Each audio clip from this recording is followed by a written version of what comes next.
Donc, pour remettre peut-être des choses dans le contexte, c'est qu'au sortir de la Seconde Guerre mondiale, l'agriculture française s'est vue confier une mission nourricière.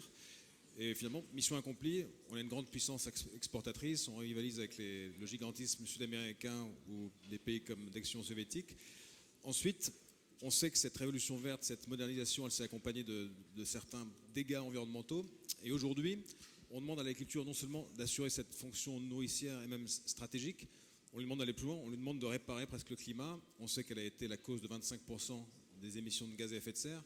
Maintenant, on lui demande de capturer du carbone. Et on sait que finalement, pas seulement, on sait qu'une exploitation qui a des bonnes pratiques, elle assure beaucoup de services écosystémiques, elle restaure la biodiversité, elle régule le cycle de l'eau ou de l'air.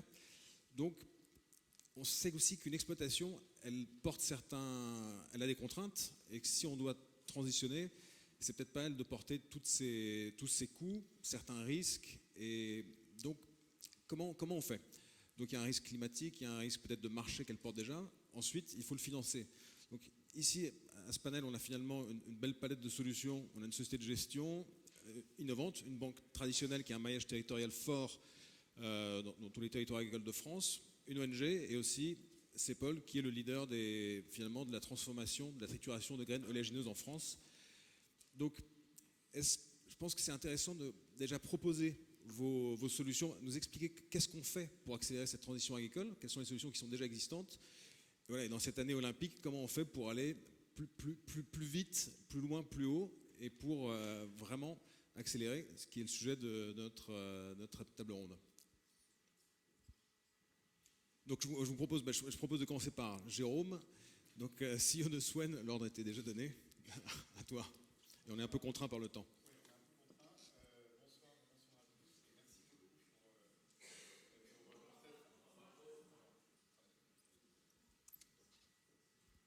Là, c'est bon.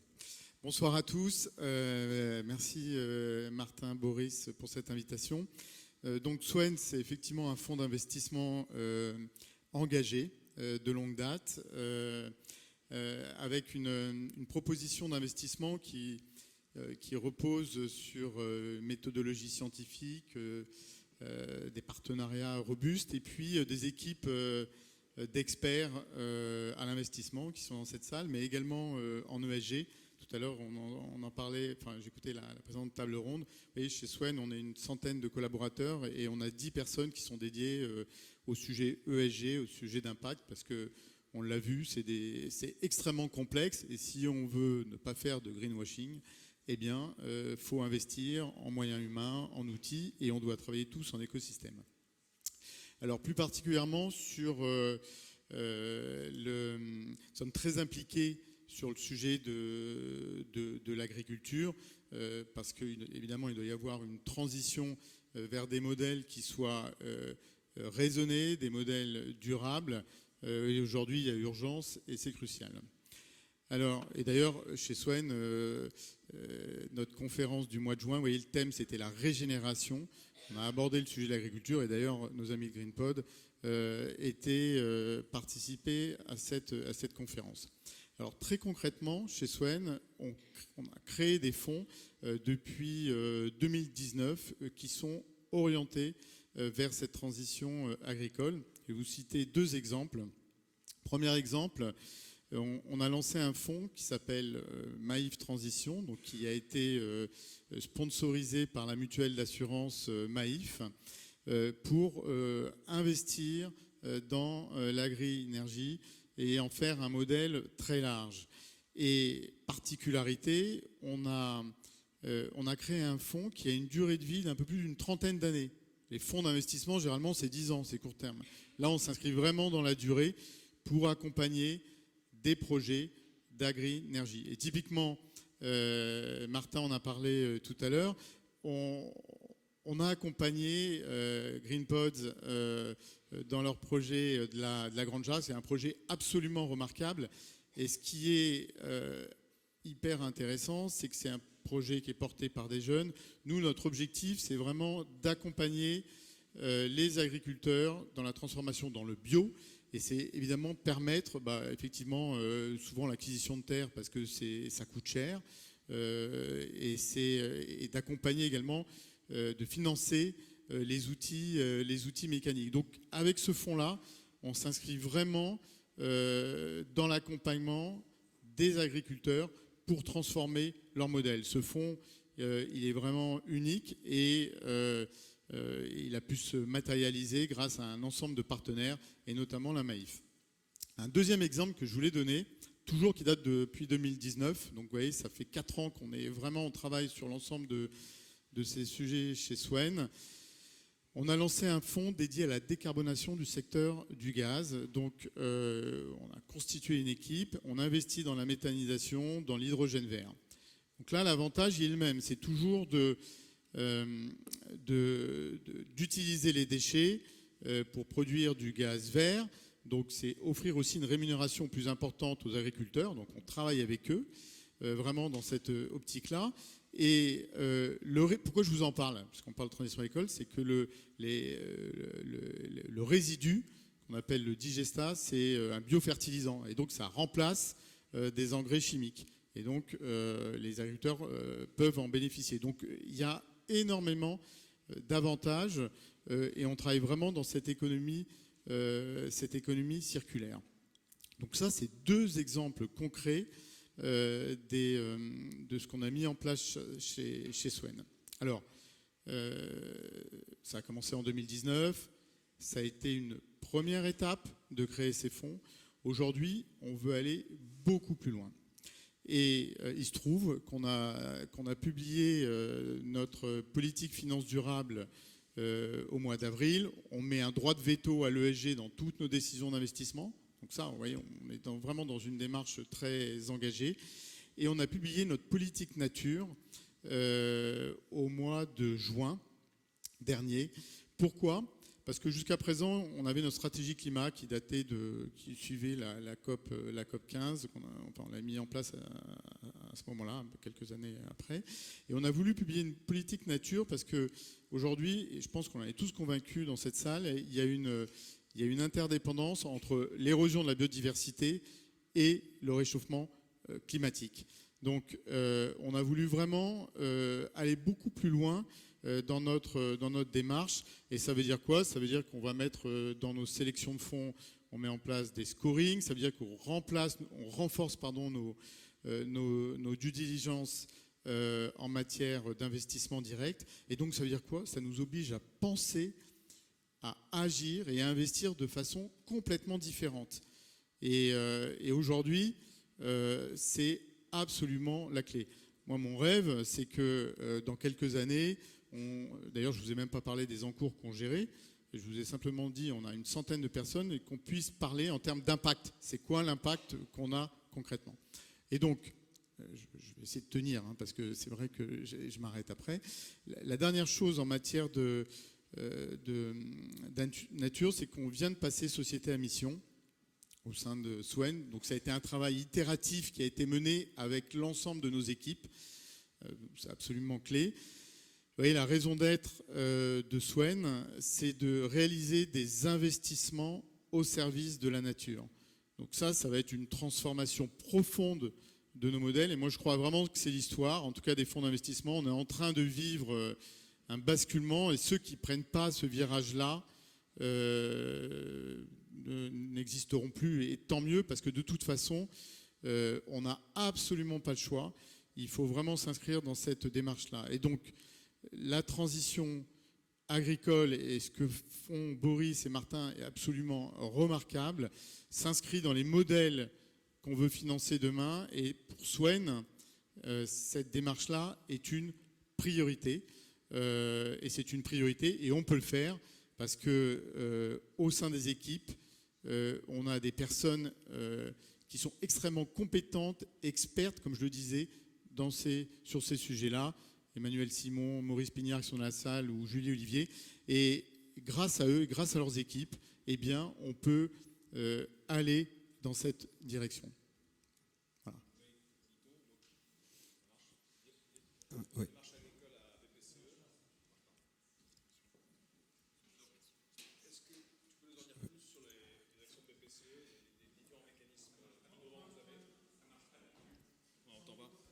Voilà. est-ce que vous pouvez nous en dire plus sur les mécanismes innovants de financement qu'a BPCE? Parfois, c'est des mécanismes qui sont publics-privés, il y a les garanties bancaires de la BEI. Qu'est-ce que vous avez comme palette de solutions? Oui, il y a plein de solutions, mais je vais revenir peut-être avant sur 2-3 choses.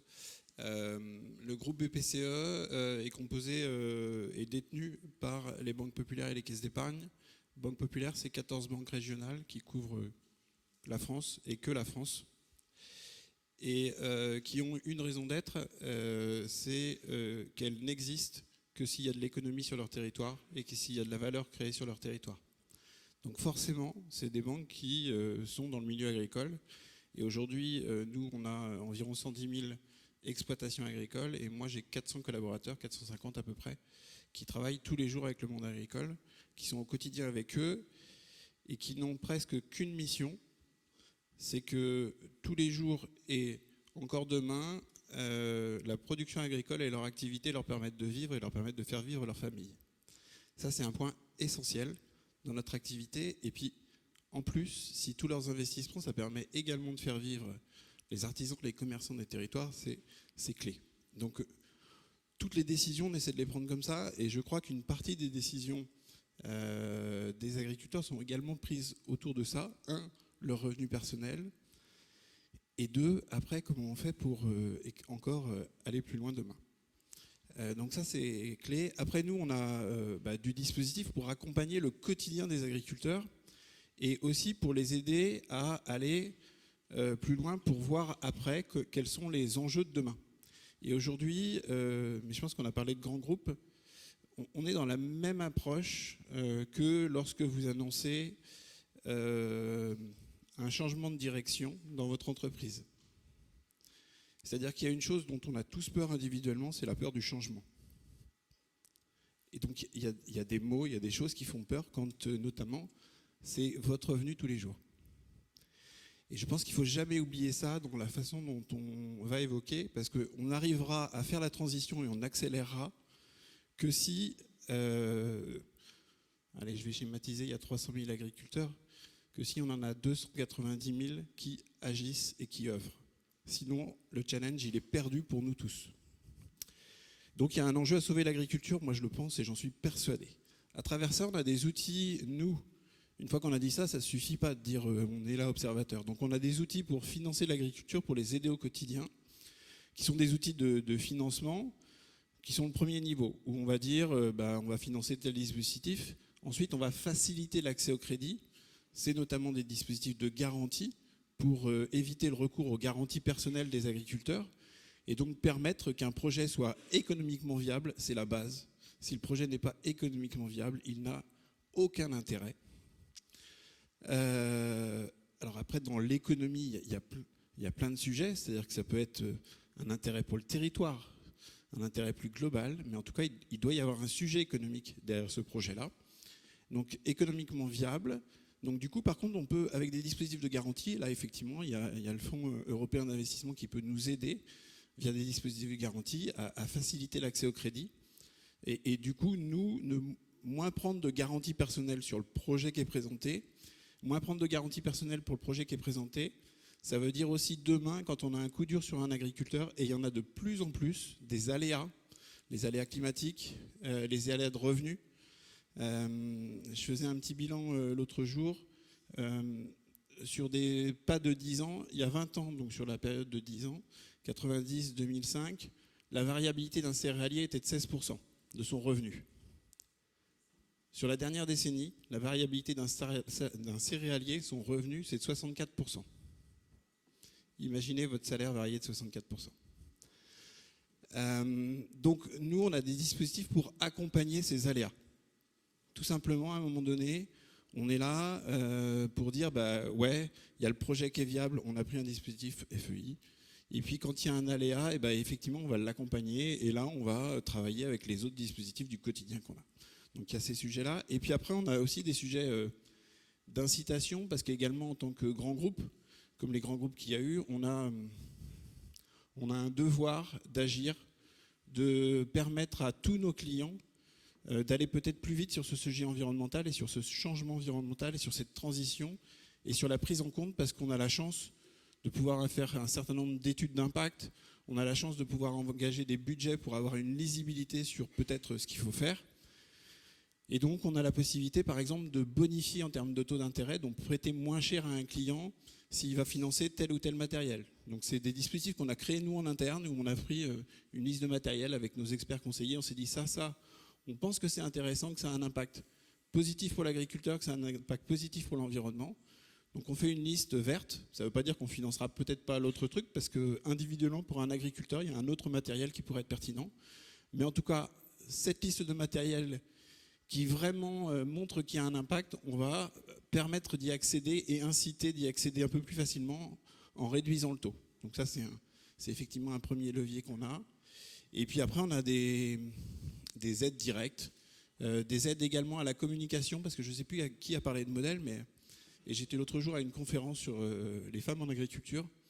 Et c'est essentiel de parler positivement et que les agriculteurs puissent se représenter des modèles. Donc il y a effectivement ce que vous avez fait avec GreenPod, mais les modèles que n'importe quel agriculteur se dise c'est possible d'aller vers ça, ça crée de la réussite, ça marche, je pense que c'est aussi essentiel. Et c'est ce qu'on fait par exemple à travers le prix de la dynamique agricole pour montrer des choses qui sont hyper positives en agriculture. Justement, ça nous fait une bonne transition. Ces revenus qui sont peut-être trop volatiles, est-ce que WWF, vous êtes directrice des mécénats et des partenariats, est-ce qu'avec les corporates, on ne peut pas travailler des systèmes, des mécanismes de primes environnementales qui dérisquent un peu justement ces aléas de revenus? Alors déjà, merci beaucoup de nous inviter en tant qu'ONG environnementale. Moi, je suis ravie de participer en plus à une table ronde sur la finance. C'est vrai que le WWF... vous n'avez peut-être pas en tête qu'on travaille effectivement sur l'agriculture, sur la finance verte. On est plus connu sur la protection des espaces naturels. Et pourtant, on a un programme depuis plusieurs années maintenant sur ces sujets. Et effectivement, on considère, au même titre que l'agriculture, problème et solution, la finance comme la source du problème, mais aussi la solution. Et donc nous, dans notre rôle d'ONG, la question du financement, on va la voir à travers un prisme double, c'est-à-dire que déjà de manière assez standard, effectivement, on propose des projets, des financements, des projets qu'on mène et qu'on développe sur le terrain, auprès d'exploitations agricoles, auprès d'agriculteurs, dans les Pays de Loire par exemple. On travaille beaucoup sur la transmission des exploitations agricoles aussi, et donc via des financements assez classiques dans le monde associatif, des financements d'entreprises via du mécénat, des dispositifs de cofinancement public-privé avec des bailleurs publics. Et le deuxième volet qui nous intéresse et qui est un peu l'objet d'aujourd'hui, c'est de pouvoir aussi apporter notre contribution, notre expertise, notre regard de Critical Friends sur des dispositifs un peu innovants, des nouveaux mécanismes. Et on a parlé justement des premiums, des crédits carbone. Il y a quelqu'un parlait des crédits carbone. Et donc on s'intéresse à cette question de la mise en place d'un crédit environnemental sur l'agriculture, sur les sols. Alors, nous, on a beaucoup travaillé sur les écosystèmes forestiers, par exemple, et sur les mécanismes carbone qui existent aujourd'hui, sur les crédits carbone, pas via des projets. WWF, c'est avant tout une ONG sur la biodiversité. Et donc, ce qu'on a regardé, justement, c'est un peu les critiques qu'on peut adresser justement à ces systèmes aujourd'hui, et de se dire, si on devait dupliquer cette approche de crédit carbone sur les sols qui séquestrent du carbone, qui permettent de maintenir un stock de carbone, quel serait finalement ce système, quel serait ce dispositif possible? Alors on ne l'a pas fait seul, d'ailleurs ce n'est pas notre initiative, c'est Genesis qui est venu nous voir il y a un peu plus d'1 an et qui nous a dit, on aimerait réfléchir à la mise en place d'un potentiel dispositif incitatif sous forme de crédit environnemental, pas que carbone justement. Et donc on a mis en place, on a décidé de participer à un groupe de travail multi-acteurs avec aussi des entreprises dont Rémi Cointreau qui est présent ce soir, mais également Moët Hennessy, et de se concentrer déjà sur le secteur de la viticulture avec 3 étapes. La première, de modéliser, de réfléchir à la mesure de la séquestration carbone des sols, comment on peut mesurer. Mais au-delà du carbone, ce qui était important pour nous en tant qu'ONG sur la biodiversité, c'était justement de ne pas regarder que le carbone.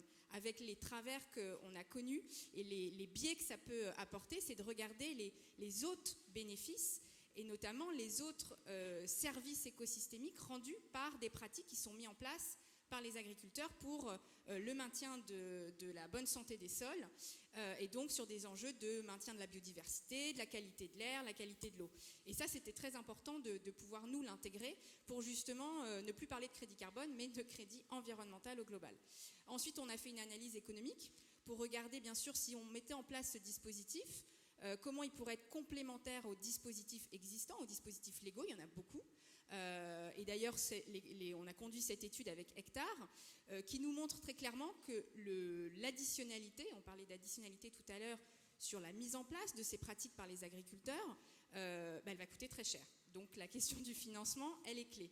Et la prochaine étape qui vient de démarrer, dont on attend beaucoup, c'est finalement le passage à la réalité du terrain, de pouvoir tester, nous, les options qu'on a définies dans le cadre de ce groupe de travail, les différentes possibilités avec des agriculteurs concrètement.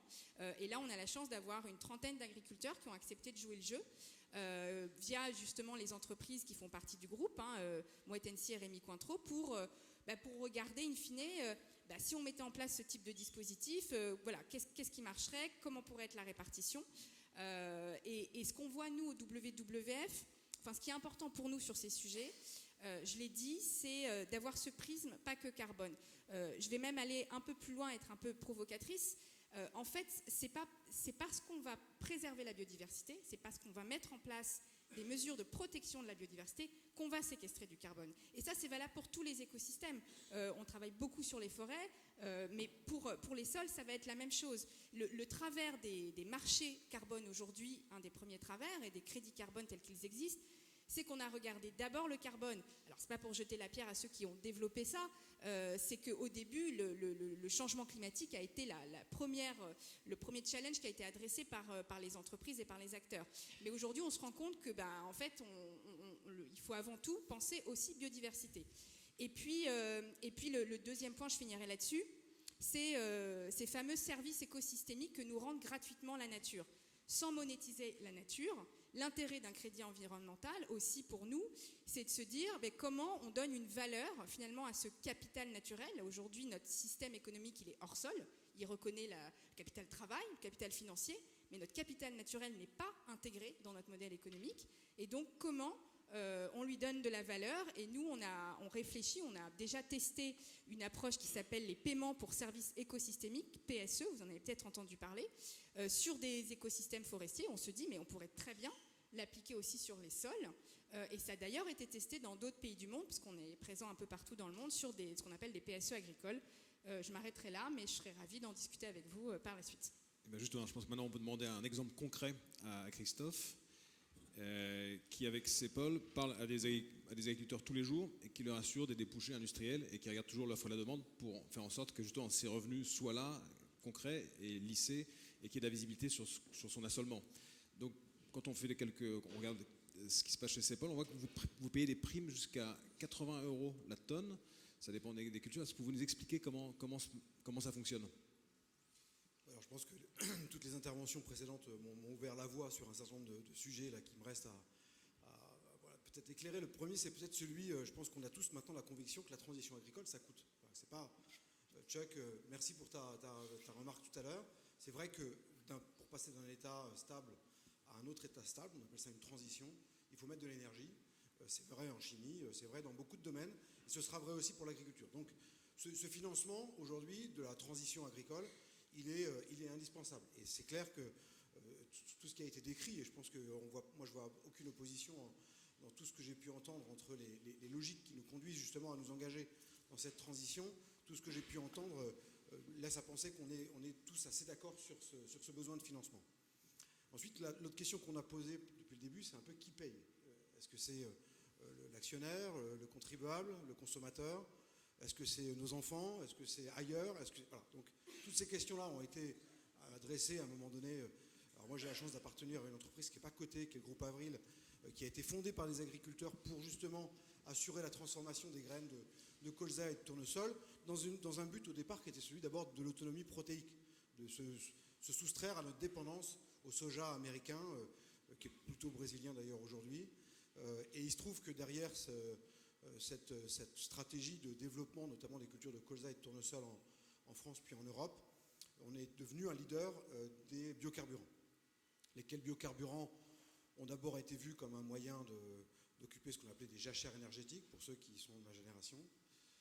Puis c'est devenu petit à petit un levier de décarbonation d'un autre secteur très émetteur de gaz à effet de serre, qui est le transport, avec pratiquement 35% des émissions de gaz à effet de serre en Europe. Et un certain nombre de réglementations, dont la RED, la directive énergie renouvelable européenne, nous a conduit à ce moment-là à mesurer combien finalement ces biocarburants pouvaient apporter, à condition qu'ils ne soient pas déforestants, à condition qu'ils préservent un certain nombre de ce capital naturel auquel on est tous aujourd'hui attachés, pouvait être une solution elle-même de transition, en attendant la grande promesse qui nous est faite, avec un petit peu de magie, de l'hydrogène, etc. Donc on s'est investi donc dans une démarche qui a consisté à accompagner les agriculteurs par le biais d'un certain nombre d'acteurs qui leur sont indispensables, qui sont les organismes stockeurs. Clairement, il faut des gens qui aient des silos dans la plaine pour pouvoir collecter ces graines et apporter aussi aux agriculteurs le conseil qui leur est nécessaire. On a développé une plateforme qui s'appelle Oleos, qui nous a permis de commencer à collecter de la data pour différencier les graines qu'on collecte auprès de ces agriculteurs via les OS, les organismes stockeurs, au titre de leurs émissions carbone. On a pris trois piliers majeurs que sont pour nous la fertilisation, avec un poids donné à la fertilisation organique très fort, le non-labour, qui est un élément qui est aussi un élément de préservation de la biodiversité des sols, et la présence d'interculture, on va faire un cours d'agronomie, mais qui permet de capter l'azote résiduel de la culture précédente et de maintenir un couvert végétal qui limite l'érosion, etc., etc., etc. Et là, finalement, on voit les agriculteurs qui se positionnent sur une échelle qui nous a permis de les rémunérer entre zéro, ma foi, la performance étant pas au rendez-vous, ou jusqu'à, l'année dernière, on a payé jusqu'à 100 € de prime à la tonne. Donc 100 € de prime à la tonne sur un hectare de colza qui fait 3 tonnes à l'hectare, c'est 300 € à l'hectare qui est payé à l'agriculteur quand il fait ça. Par quelle magie, vous allez me demander, par quelle magie on est capable de payer 300 € à l'hectare à un agriculteur qui a mis en place des bonnes pratiques agricoles? Alors c'est pas le food, parce qu'effectivement, dans un contexte de concurrence d'huile internationale, la plupart des huiles de tournesol que vous consommez aujourd'hui sous marque distributeur sont d'origine ukrainienne. Donc difficile, y compris avec une marque qui nous appartient, qui est le Sieur, leader sur ce marché, de proposer finalement à des consommateurs une huile bas carbone.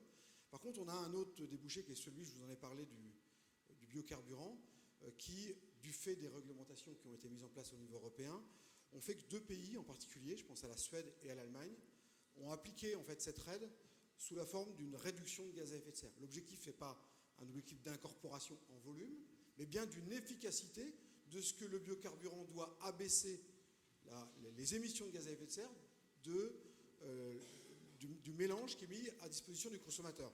Et on a un pays exemplaire en la matière qui était la Suède, qui avait jusqu'à ce qu'un gouvernement d'extrême droite ait été élu il y a quelques mois, un mandat à 22% de réduction de gaz à effet de serre, qui était le mandat le plus ambitieux au niveau européen.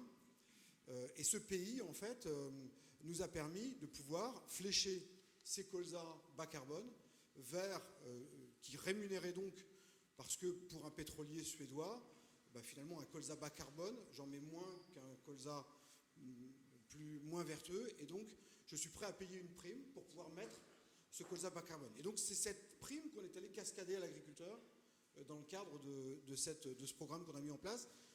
Alors pour parler très concrètement, ça veut dire quoi? C'est l'année dernière 250 000 tonnes, 43 € la tonne moyenne payée aux agriculteurs, c'est 10 millions d'euros remontés aux agriculteurs. Donc on commence à parler de choses quand même assez significatives, mais adossées, vous l'avez compris, à du réglementaire, à finalement la volonté d'un gouvernement de réduire ses émissions carbone dans le secteur du transport. Je vous ai dit changement politique en Suède. La Suède a détruit quelque part son mandat. On est revenu à 6,5%, c'est le minimum obligatoire pour l'Europe. Et donc pour nous, ce marché disparaît. Et il est vraisemblable qu'en 2024, nous ne soyons plus capables de payer ces prix. Pourquoi je fais ce lien?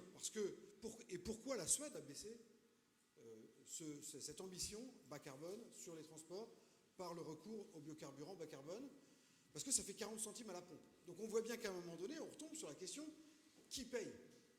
Et donc, qui paye la prime d'un agriculteur champenois, bourguignon, normand, qui, parce qu'il a mis en place des bonnes pratiques, a pu toucher, dans le meilleur des cas, ces 300 euros, bah finalement, c'est le salarié suédois qui, le matin, quand il va à la pompe, consent, ou pas, ou plus, à payer effectivement une prime pour, ce carburant bas carbone qui lui est mis à disposition.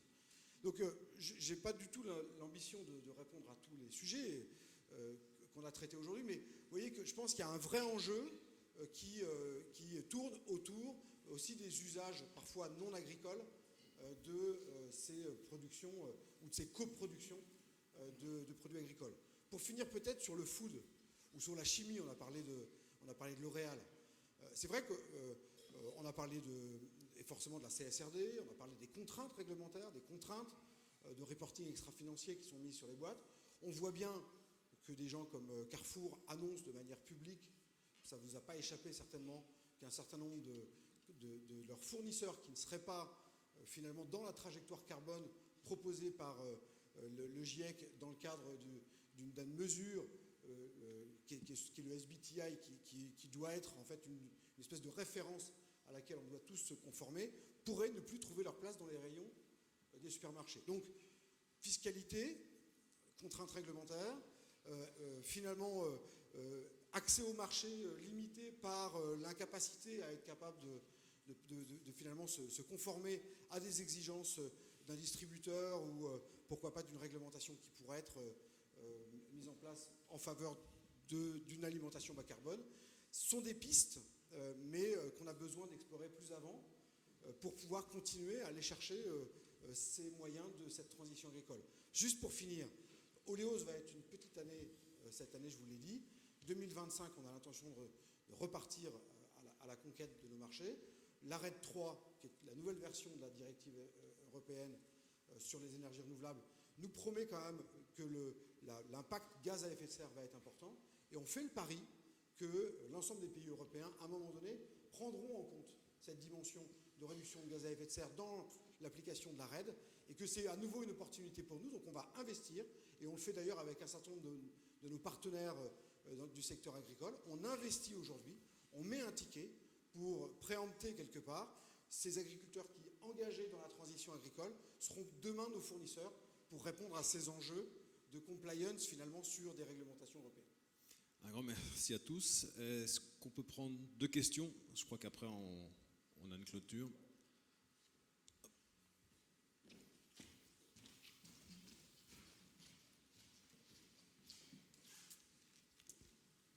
Bonsoir, Méry Davio, conseiller d'entreprise agricole. Je voulais faire, Boris, si tu me le permets, un petit retour d'expérience, parce que j'étais ce matin avec un groupe d'une soixantaine d'agriculteurs qui sont dans la transition agricole, puisqu'ils étaient sur les couverts végétaux. Donc je pense que les agriculteurs sont effectivement dans de la transition agricole par le changement climatique, par le marché, et surtout les agriculteurs sont très inquiets parce qu'ils font face à un marché qui est en train de se casser la figure, par exemple sur le bio, donc ils se posent beaucoup de questions quant à la transition. Pourquoi aller vers tel modèle plutôt qu'un autre? On parlait du glyphosate, beaucoup d'agriculteurs utilisent le glyphosate, et ce sont ces agriculteurs-là qui stockent le plus de carbone puisqu'ils sont dans l'agriculture de conservation des sols ou dans le suivi direct. Donc en fait, la vraie question, c'est comment les rassurer, comment s'assurer que le financement de la transition agricole va dans le bon sens, qu'on n'est pas dans du dogmatisme, je provoque un petit peu. Mais aujourd'hui, il n'y a pas de modèle parfait. Tous les modèles doivent s'adapter, et donc il faut vraiment se poser la question de quelle sera l'agriculture demain, ne pas refaire les mêmes erreurs. Alors, Green Pods est dans le bio, et je pense que c'est une bonne chose parce que c'est des cultures pérennes, donc c'est assez facile de stocker du carbone et d'organiser l'exploitation comme ça. Par contre, aujourd'hui, beaucoup d'agriculteurs bio sont en train d'arrêter, de se reconvertir au conventionnel, ce n'est plus rentable. Ils vendent la production bio au même prix que le conventionnel. Donc tout ça pose beaucoup de questions sur la transition agricole, sur les modèles. Il y a l'agtech, mais il y a d'abord les pratiques agronomiques et comment on y fait face. Ouais, alors, il y a beaucoup de questions dans votre question en fait. Déjà, et c'est la difficulté, vous devez le savoir en étant auprès des agriculteurs, c'est la difficulté qu'on a avec les agriculteurs. Intellectuellement, on doit avec eux gérer à la fois le temps long et le temps court. Et c'est pas aussi évident que ça dans des choix. Donc ce qui fait que ponctuellement, effectivement, quelques agriculteurs, pour des raisons X ou Y, peuvent remettre en cause à un moment donné leur choix de positionnement. Moi, j'ai un élément rassurant quand même, puisqu'on mène une étude tous les 2 ans avec BVA qui montre que 80% des agriculteurs se disent engagés dans des pratiques écologiques, agroécologiques, annoncent, c'est forcément du déclaratif, mais c'est quand même un sentiment, annoncent clairement mettre en place des actions. Et puis on a également interrogé des gens avec qui on a fait un certain nombre de financements qui n'étaient pas forcément fléchés agroécologie ou écologie et qu'on a fléchés a posteriori. Et en fait, on a juste voulu vérifier, est-ce qu'en anticipation, sans qu'on ait de dispositif incitatif, les choix correspondent à ce qu'on voulait faire. En fait, on a juste vérifié que ce que les agriculteurs faisaient et ce qu'on avait un peu identifié, on était dans le time to market. Et là, on s'aperçoit que la majorité des agriculteurs ne renoncent pas à leurs choix.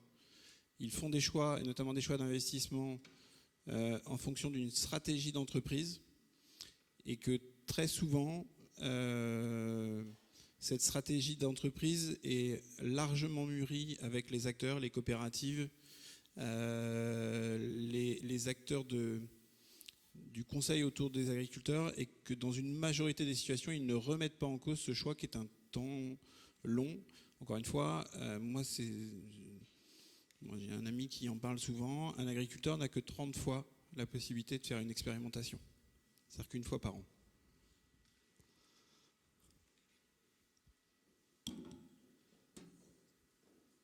Bonsoir, merci beaucoup pour cette table ronde très intéressante. Comment est-ce que vous abordez la tension entre transition énergétique et transition agricole ? Parce qu'on a parlé biocarburant, on a mentionné la méthanisation. Est-ce que pour vous, une des seules manières finalement de rentabiliser en fait la transition agricole serait d'investir dans les cultures à vocation énergétique ? Et est-ce que, si c'est le cas, ça ne pose pas le paradoxe par exemple de la souveraineté alimentaire ? C'est une excellente question. Je pense que c'est effectivement, j'espère que c'est ce que j'espérais soulever comme réflexion chez vous, en se posant la question de ce que aujourd'hui la transition agricole est rendue essentiellement possible par la transition énergétique. Là où il y a quelque part du consentement à payer, on va se dire les choses clairement, c'est-à-dire on est prêt, on est conscient quand on prend notre voiture, quand on prend l'avion, qu'on va émettre, on est éventuellement conscient que cette émission peut être compensée. Quelques sondages disent aujourd'hui que 70% des Américains sont disposés en fait à compenser, ce ne sont pas forcément les plus vertueux, mais à compenser leurs émissions quand ils prennent l'avion. Qui est capable aujourd'hui de dire la même chose s'agissant d'un produit alimentaire dans un linéaire de supermarché? Donc la question à la fin, c'est je pense que tant mieux si la transition agricole est financée aujourd'hui par la transition dans les transports. Moi, je pense qu'il faut plutôt s'en réjouir. Le vrai enjeu pour nous, c'est comment demain, cette transition agricole est financée par la transition dans les transports, mais surtout par la transition alimentaire. Et on n'en est encore qu'au balbutiement. Je pense qu'il y a également pas mal d'économies qui peuvent être faites au niveau de chaque exploitation agricole sur la réflexion des modèles, et on voit pas mal de sujets autour de l'économie énergétique des exploitations. Pareil, la même étude, on interrogeait les agriculteurs sur l'impact de l'inflation. C'était en tout début 2023. 80% des agriculteurs annonçaient avoir un impact fort, avoir fait des choix stratégiques face à cette inflation-là. Et l'une des réflexions, c'était forcément de se dire qu'est-ce que je peux faire pour être autonome en énergie. Et aujourd'hui, moi je le vois, on a là une tendance liée à l'inflation, à la réduction des investissements auprès des exploitations agricoles. Le seul sujet qui ne baisse quasiment pas dans les intentions et dans les réflexions, c'est le sujet comment je peux faire pour être autonome voire producteurs, mais déjà être autonomes ou moins dépendants en matière énergétique, comme ils ont pu le faire sur certains sujets protéiques. Voilà.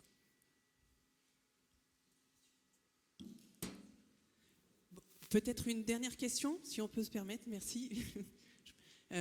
Pour rebondir sur ces questions de la poche de valeur qui va financer cette transition agricole et le lien justement que vous avez très justement mentionné, Christophe, au transport, j'aimerais connaître votre avis sur les prémices là, de la Commission européenne qui s'oriente vers qui parle de mettre en place un marché de carbone au sein de la chaîne de valeur agroalimentaire. On sait quand même que les marges sont assez tendues. Dans un contexte inflationniste, le conso ne va pas pouvoir payer. Donc, votre avis, et deux, est-ce qu'au contraire, il ne faudrait pas qu'il y ait une prise de position des chaînes de valeur agroalimentaire pour dire ce marché, il doit aller chercher de la valeur chez ceux qui émettent le plus et qui ne sont pas capables de stocker, comme est capable de le faire le milieu agricole? C'est une vaste question. Là, déjà, le sujet, par exemple, de l'affichage environnemental qui a été posé au travers de l'éco-score, hein, quelque part. Alors, on voit bien qu'il y a encore des débats au niveau européen sur le Nutri-Score. Bon, les Italiens ne sont pas favorables. L'éco-score fait encore plus débat. De là, demain, on arrivait en fait à une mécanique, effectivement, de bilan carbone, finalement, ou d'affichage carbone sur les produits que vous trouverez dans vos supermarchés. Je ne crois pas. Moi, ce que je vois très concrètement aujourd'hui, c'est devant les obligations liées à la CSRD d'un certain nombre de distributeurs de travailler sur leur scope 3.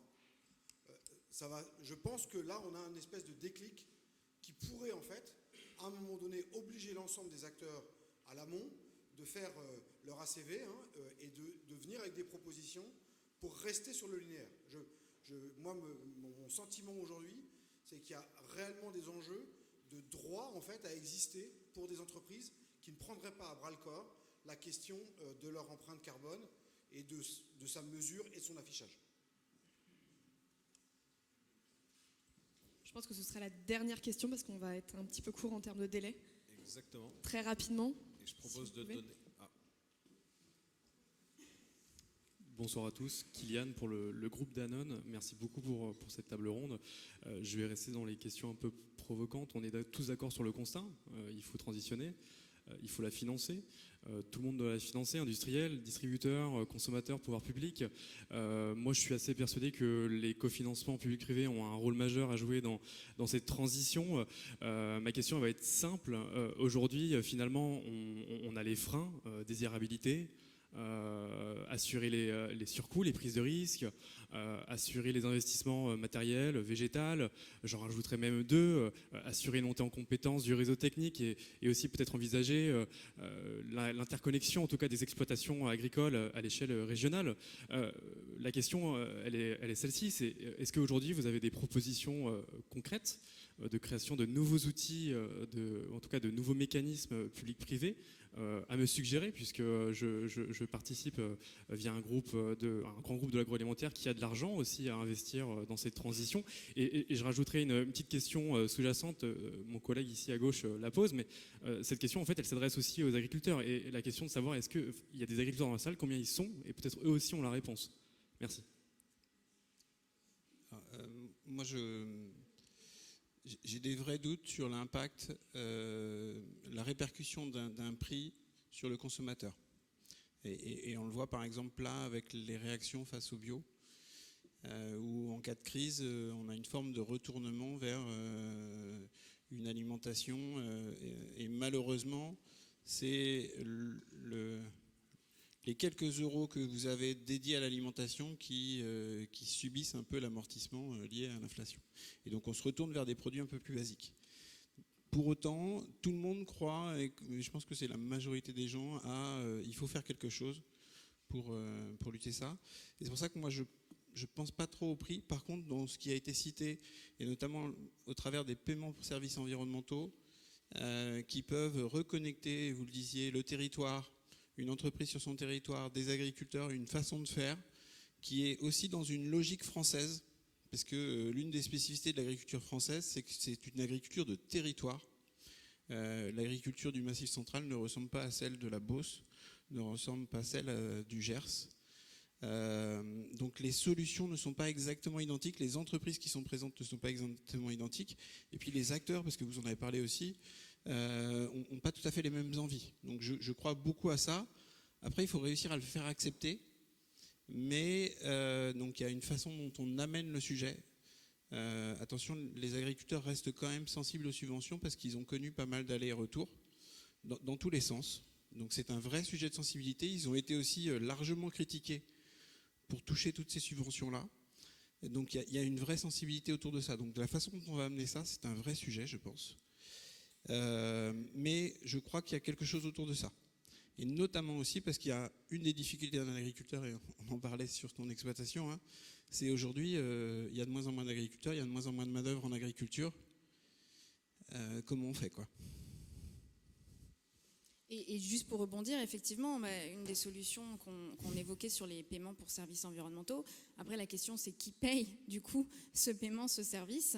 Et là, nous, côté WWF, ça dépend ce qu'on en retire derrière. C'est-à-dire que soit c'est, je parlais des crédits environnementaux, donc c'est un crédit qu'un acteur qui va bénéficier du service va l'acheter, va payer, donc c'est un crédit cessible.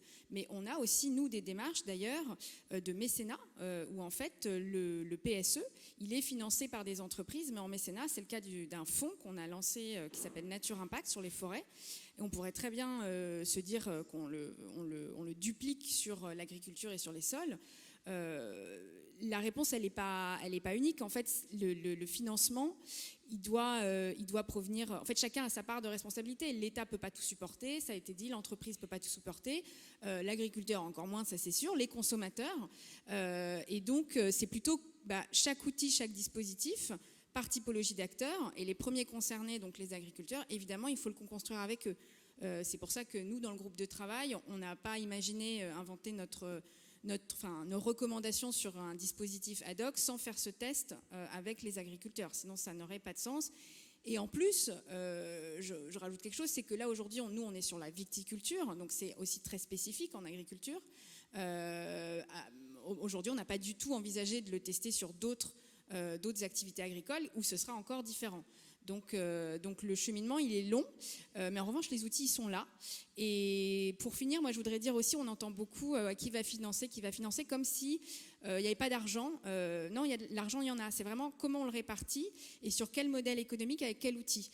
Parce qu'il ne faudrait pas non plus laisser entendre que, en fait, ça n'est pas possible. C'est tout à fait possible. Hein. Tout est sur la table. Maintenant, c'est aussi à nous, collectivement, de se mettre en ordre de marche. Et nous aussi, les ONG. Voilà.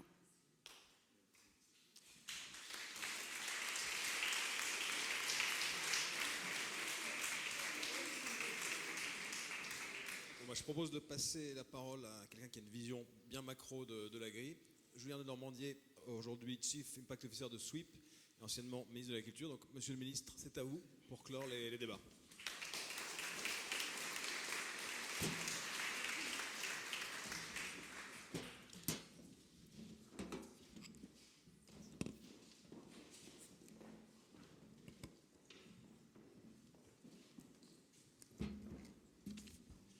Merci beaucoup, j'espère que vous m'entendez. Bon, déjà, j'ai la lourde tâche de conclure.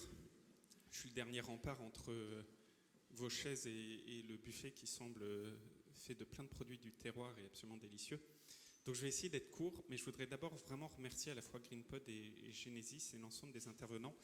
Il s'avère que j'ai eu l'occasion de participer à beaucoup d'événements, beaucoup de tables rondes, etc. Et j'ai trouvé votre événement particulièrement intéressant avec des points de vue extrêmement divers, beaucoup de questions qui ont été posées et une thématique absolument essentielle. Donc vraiment bravo à vous pour tout cela. Le défi, il est immense et le défi de la table ronde ou de cet événement, c'est de se demander comment peut-on faire pour accélérer la transition agricole. Il est immense parce que le sous-jacent est de réussir à concilier à la fois ce que certains ont décrit, la fameuse mission nourricière, et ce que d'autres ont rappelé, l'impérieuse nécessité de protéger l'environnement. Et en fait, ce qui est d'autant plus compliqué, c'est qu'il nous faut concilier donc produire et protéger, mais chacun des deux sous-ensembles sont eux-mêmes face à des défis qui sont colossaux. La protection de l'environnement, on voit à quel point aujourd'hui sa dégradation est réelle. On voit l'impact des activités agricoles, évidemment, il n'y a pas qu'elles, sur le changement climatique, 20% des émissions, sur la biodiversité. Et sur le volet de la mission nourricière, on n'a jamais été dans une tension aussi forte. Je pense à ce qui se passe et le retour du tragique en Europe avec la guerre menée par la Russie en Ukraine. Je pense à ce qui se passe chez beaucoup de nos partenaires. Je pense aux défis démographiques auxquels on doit faire face. Dit autrement, la solution de facilité qui consisterait à dire eh bien, il suffit de passer de l'un à l'autre, protégeons, protégeons, protégeons et ne nous soucions pas de produire, produire, produire, eux feraient forcément fausse route parce qu'on serait très, très vite rattrapé par la patrouille. Il nous faut assumer cette mission nourricière. À l'échelle nationale, moi je fais même partie de ceux qui considèrent qu'il y a une forme de solidarité, changement climatique arrivant, des pays qui ont des terres arables, des pays qui ont la capacité de produire, face à des pays qui auront de moins en moins de terres arables. Le dernier rapport du GIEC montrait que entre 5 et 10% des terres arables à travers le monde n'auront plus la capacité de produire. Bref, tout ça pour dire que la transition agroécologique qui consiste à concilier production et protection, là où la production n'a jamais été aussi tendue, la protection n'a jamais été aussi tendue, c'est donc complexe au carré. Et pourtant, il nous faut le faire, parce que face à ça, on n'a absolument pas le temps de croiser les bras, de se poser des questions, de se dire on verra ce qu'il adviendra. On sait que si nous n'agissons pas avec énormément de force, ce qui est face à nous n'est absolument pas souhaitable pour les générations actuelles et les générations futures. Et dans cette équation, je voudrais partager avec vous 3 convictions qui, je pense, résument aussi un certain nombre des échanges que vous avez eus dans la table ronde. La première de mes convictions, c'est qu'accélérer la transition nécessite que chacun fasse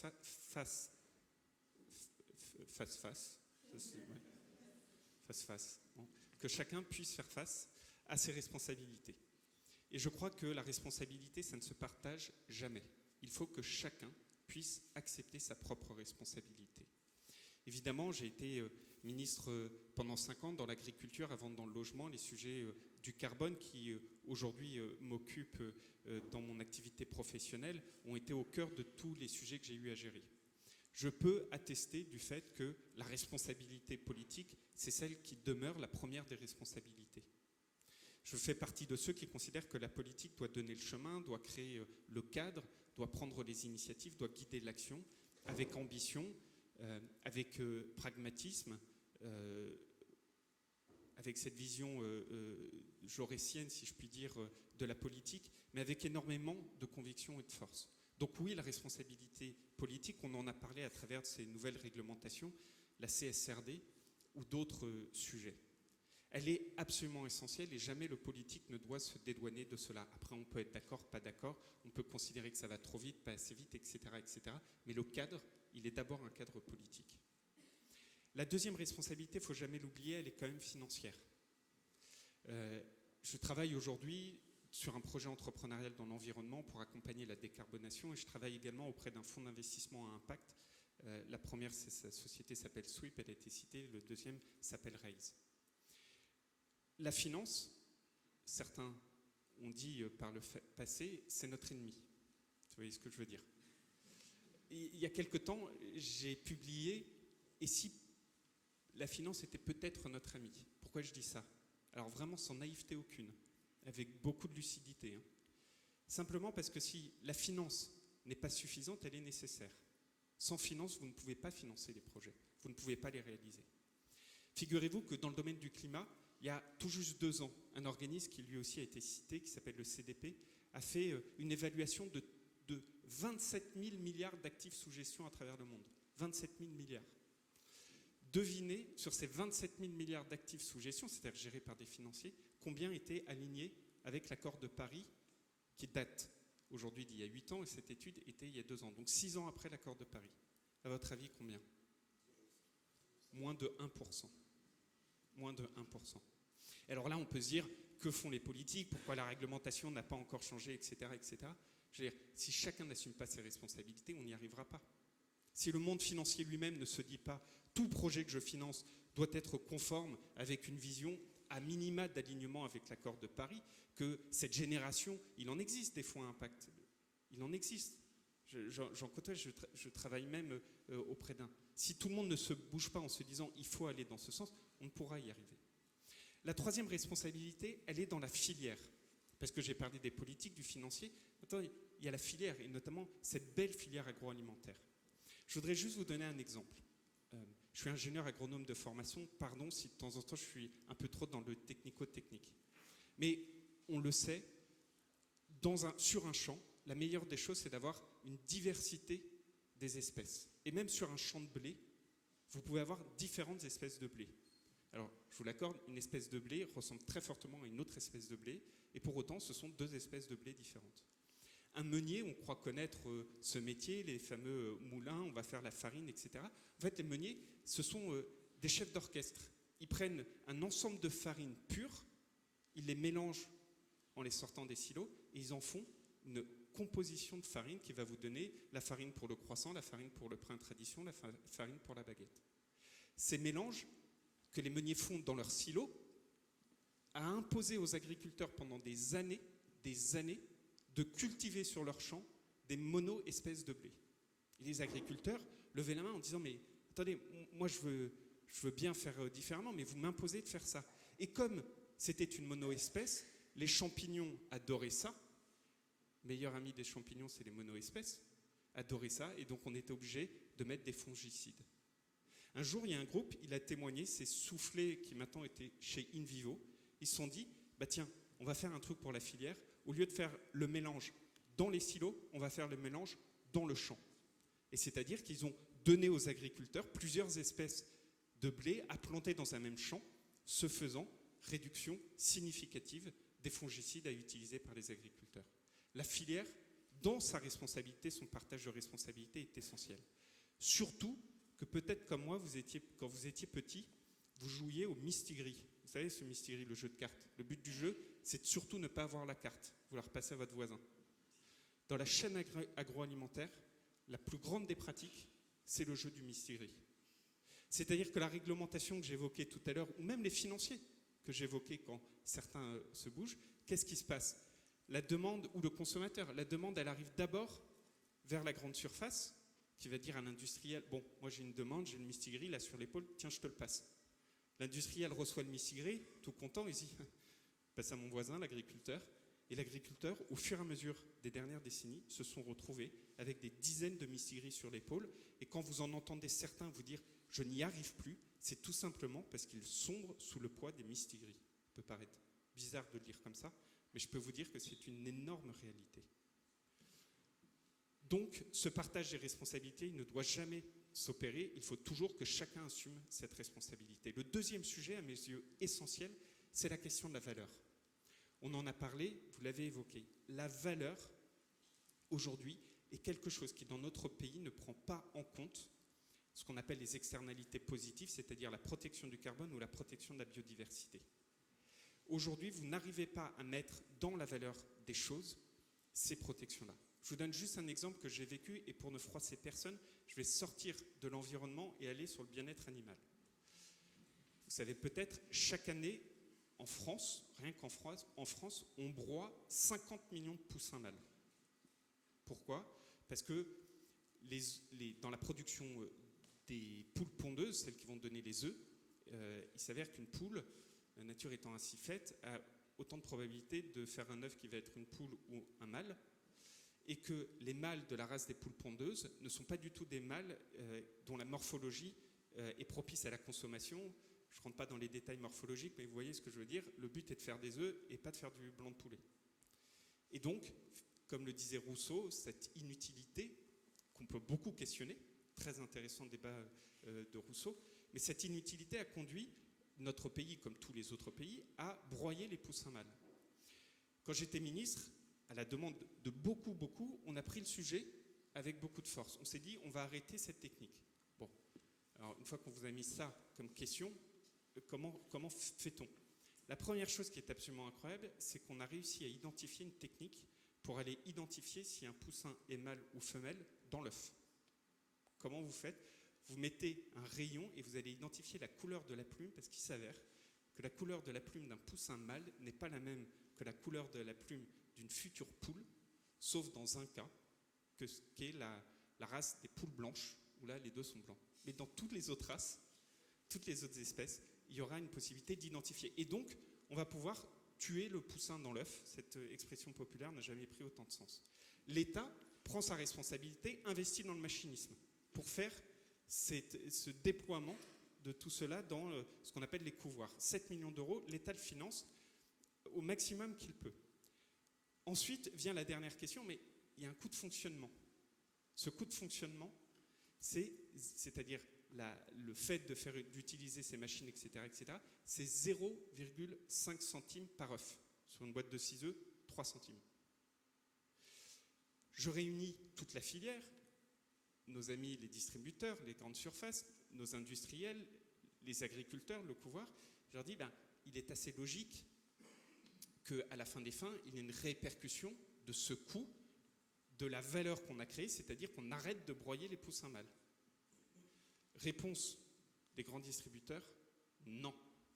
Ça n'est pas de ma responsabilité, c'est pas moi qui ai le mistigris, c'est eux qui ont le mistigris, c'est-à-dire les couvoirs, sauf que eux, ils produisent des millions d'œufs, 0,5 centimes pour des millions d'œufs, évidemment, à la fin, vous n'êtes absolument plus rentable. À la fin, parce que j'allais quand même pas passer par la loi, on a utilisé ce que notre pays a de plus formidable, c'est-à-dire un certain nombre d'outils, notamment la taxe volontaire obligatoire. Ce truc existe. Alors, son vrai nom, c'est la compensation volontaire obligatoire, mais c'est une taxe. Et donc, chacun, de manière volontaire mais obligatoire, ont accepté de passer le 0,5. Tant que la valeur des choses, c'est-à-dire la protection de l'environnement, ne deviendra pas un point essentiel dans l'ensemble des chaînes de valeur, on ne pourra pas y arriver. Et cette valeur-là, elle est vraie sur le coût, mais alors quand on est en période inflationniste, c'est extrêmement difficile. On l'a dit sur le bio qui décroît, on le voit sur la consommation qui décroît. C'est extrêmement difficile. Et parfois, contraint, résigné, on accepte une augmentation de la valeur sur, que sais-je, du matériel technologique, des abonnements Netflix, des abonnements de téléphonie, etc., etc. Considérons quand même que ce progrès dans l'alimentation, on a quand même beaucoup plus de mal aujourd'hui dans notre société à l'accepter. Et il y a une forme de contradiction. La nutrition étant mon premier des médicaments, comme le disait Hippocrate. Peut-être qu'on a une cohabitation des contraires là-dessus et peut-être qu'il faudrait également que le consommateur et le citoyen soient toujours d'accord dès lors qu'il en a la possibilité. Dès lors qu'il en a la possibilité, parce qu'aujourd'hui, dans la période inflationniste, ô combien la difficulté est importante pour beaucoup de nos concitoyens. La troisième des convictions, et je voudrais terminer par là, c'est qu'une fois qu'on a parlé de la responsabilité, une fois qu'on a parlé de la valeur, il nous faut absolument donner le cadre aux agriculteurs. Ce cadre, c'est d'abord un cadre de compétition. La valeur des choses que j'évoquais, elle doit d'abord être remise dans le commerce international. Plus on arrivera à mettre ce qu'on appelle des clauses miroirs dans le commerce international, c'est-à-dire plus on acceptera de faire en sorte qu'un produit qui arrive sur le marché, notamment européen, mais qui n'aurait pas pu être produit en Europe, ait un impact sur le coût de vente de ce produit-là, plus on arrivera à mettre en place ces clauses miroirs, plus vite les transitions au sein de l'Europe y arriveront. Parce que si à la fin des fins, vous dites aux agriculteurs, il faut faire ci, il faut faire ça, il faut faire ci, il faut faire ça, et qu'en parallèle, vous avez exactement le même produit qui arrive et qui ne respecte aucune de ces règles et qui est vendu 2 fois moins cher, quelle est la conséquence de tout ça ? Aujourd'hui, nous importons, nous en France, 50% des fruits et des légumes. 50%. Aujourd'hui, pour les Bretons, peut-être qu'il y en a, ou pour les fans de crêpes, peut-être qu'il y en a, 80% des galettes bretonnes. Alors la dernière fois, je me suis fait engueuler parce que je ne sais plus s'il faut dire galette ou crêpe bretonne. Galette. Je suis désolé, je suis normand. Mais 80% des galettes bretonnes sont faites avec du sarrasin qui vient de Chine. 80%. Et donc, tant qu'on n'arrivera pas à recréer cette compétition loyale au sein des marchés communs, on ne pourra pas accélérer de manière très forte les transitions pour nos agriculteurs. Et ça, c'est un combat, tout le monde dit c'est très très dur. Moi, quand j'étais ministre, c'était un de mes plus gros combats de réimposer des clauses miroirs. On l'a fait par exemple sur la déforestation importée. On parlait des protéines tout à l'heure, sujet ô combien important. Le deuxième cadre, c'est évidemment le cadre de l'innovation. Il faut bien avoir en tête que le monde agricole a vécu une première évolution, le machinisme agricole au sortir de la Seconde Guerre mondiale. les fameux tracteurs. L'Europe avait faim, la France avait faim, il fallait que le machinisme permette d'accroître la production. La deuxième révolution agricole, ça a été celle de l'agrochimie, les années 70, les années 80. Et depuis lors, on essaye de réduire les effets de la deuxième révolution agricole pour concilier production et protection que j'évoquais tout à l'heure. Moi, je suis persuadé, je salue Jérôme, la ferme digitale et French Agritech, je suis persuadé qu'aujourd'hui, il faut écrire une nouvelle révolution du monde agricole que j'avais qualifiée, quand j'étais ministre, de troisième révolution agricole, qui est celle fondée sur le numérique. Vous en avez beaucoup parlé. Le numérique et la data sont absolument essentiels. Qui est fondée sur la robotique, absolument essentielle. Et aujourd'hui, vous allez voir se déployer énormément de robots dans les champs, parce que parfois, il n'y a pas de solution. J'entends les débats sur le glyphosate, et d'ailleurs, je n'ai même pas besoin de m'épandre dessus, puisqu'il y a eu la question et la réponse. Aujourd'hui, moi, je suis un amoureux de l'agriculture de conservation des sols, c'est-à-dire celle qu'on ne laboure pas, c'est-à-dire celle qui capte du carbone, c'est-à-dire celle qui laisse passer de l'eau à travers le champ. Mais cette agriculture de conservation des sols, aujourd'hui, demandez à n'importe quel agriculteur d'agriculture de conservation des sols, demandez-lui son avis sur le glyphosate. Il se dira, je suis un soldat du combat et je suis un soldat pour la pénétration de l'eau. Mais par contre, j'ai besoin d'utiliser un peu de désherbant. Hyper compliqué. C'est d'ailleurs la beauté de nos métiers. C'est de se dire, là, on a deux enjeux environnementaux, de biodive et de carbone qui viennent se confronter. Ben, vous verrez, je vous donne un pari, vous pouvez prendre peut-être pour un dingue, mais dans quelques années, la façon qu'on aura vis-à-vis du glyphosate, de gérer la situation, ce seront des robots qui viendront manuellement, enfin robotiquement, enlever toutes les mauvaises herbes. Vous l'avez chez vous pour faire l'aspirateur, vous l'avez peut-être chez vous pour tondre la pelouse. C'est ce qui va se passer dans les champs agricoles. Et c'est très bien, mais ça va renvoyer des questions de financement, etc. Troisième volet, c'est la génétique. Pourquoi la génétique ? Parce que le temps de ces innovations, on en a parlé, c'est incroyablement lent. Les fameuses 30 essais. Vous connaissez peut-être M. Bouquet, pour les plus grands fans de vin d'entre vous. Les cépages Bouquet, ça vous dit quelque chose ? M. Bouquet, dans le milieu viticole, il est adoré parce que c'est celui qui a trouvé un moyen de lutter contre l'oïdium, l'un des champignons ravageurs de la viticulture. Il l'a fait en allant croiser des espèces de vignes aux États-Unis avec des vignes européennes, où il avait repéré que dans les vignes aux États-Unis, il y avait un gène qui résistait. Puis l'INRA a aidé, accompagné, etc. M. Bouquet a mis plus de 30 ans pour trouver l'espèce permettant de lutter contre l'oïdium. Il est mort avant que ces cépages puissent être mis en place. La recherche génétique aujourd'hui, avec les nouvelles techniques, vont nous permettre d'accélérer. Et puis enfin, vous avez le biocontrôle, c'est-à-dire le vivant qui vient contrôler lui-même le vivant. Donc l'innovation, c'est le deuxième élément du cadre qui est absolument essentiel. Et le dernier, je terminerai par là, parce qu'il ne faut jamais l'oublier, l'innovation en agriculture, c'est d'abord l'innovation agronomique. C'est d'abord l'agronomie. La technologie, la robotique, le numérique, la génétique, le biocontrôle, c'est absolument essentiel. Mais l'agronomie doit toujours rester au centre de tout. L'assolement, les rotations, les haies, le sol, ce que fait GreenPod, ce que fait Genesis. Si on ne pense pas les choses par le sol, alors on n'arrivera pas à faire ces innovations. Et je peux vous dire qu'on part de loin, on part de très loin. La prochaine fois que vous regarderez une carte IGN, alors maintenant c'est souvent sur les applis, mais c'est la même chose. La prochaine fois que vous regarderez une carte IGN, vous penserez à moi, vous verrez, les fleuves c'est en bleu, la forêt c'est en vert, les maisons sont en noir, le sol c'est blanc. Comme si c'était vide, comme si c'était un ensemble où il n'y avait rien. Le sol, c'est ce qu'on a de plus important. Dès qu'on arrivera à mettre le sol au centre de toutes ces rénovations et de ces innovations, on arrivera à faire des choses beaucoup plus grandes. Bref, un grand merci pour la qualité de tous ces échanges. N'oublions jamais que sans responsabilité assumée, sans valeur acceptée et sans un cadre favorable à l'innovation, il sera beaucoup plus difficile d'accélérer ces transitions. Mais si on les fait, on peut aller beaucoup plus vite et concilier production et protection. Je vous remercie beaucoup.